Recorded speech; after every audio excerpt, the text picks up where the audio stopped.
同大家分享一個番茄薯仔豆腐湯。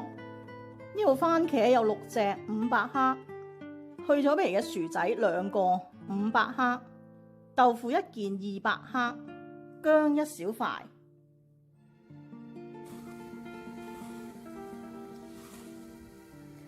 番茄去皮，你可以燒一燒佢，或者用滾水渌一渌佢都得嘅。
爆一爆呢個薑米，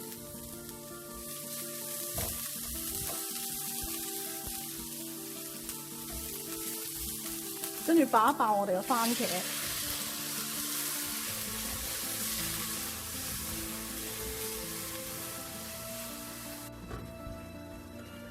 爆到呢啲番茄爛嘅時候咧，就加落呢個薯仔。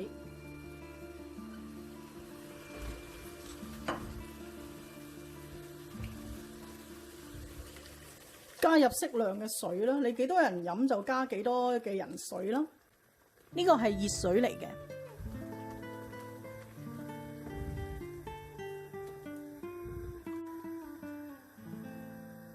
咁我咧會加入一個雞湯粒，因為冇肉類嘅。咁我呢個係呢種嘅雞湯粒，你加魚湯都可以嘅，或者你本身唔用水，用雞湯都得嘅。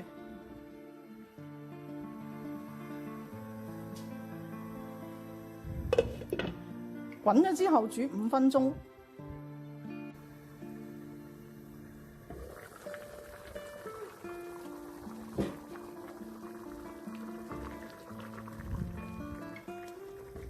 咁你可以咧撳一撳嗰啲薯仔，等嗰啲湯咧可以綿少少嘅。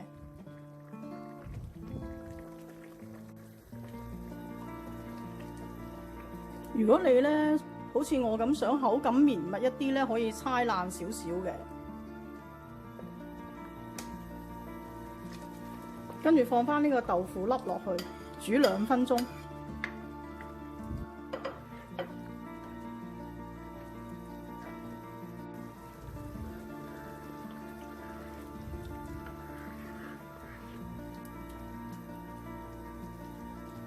跟住落翻適量嘅鹽。如果你個雞湯係有味咧，就可以輕手啲鹽，落翻少少胡椒粉，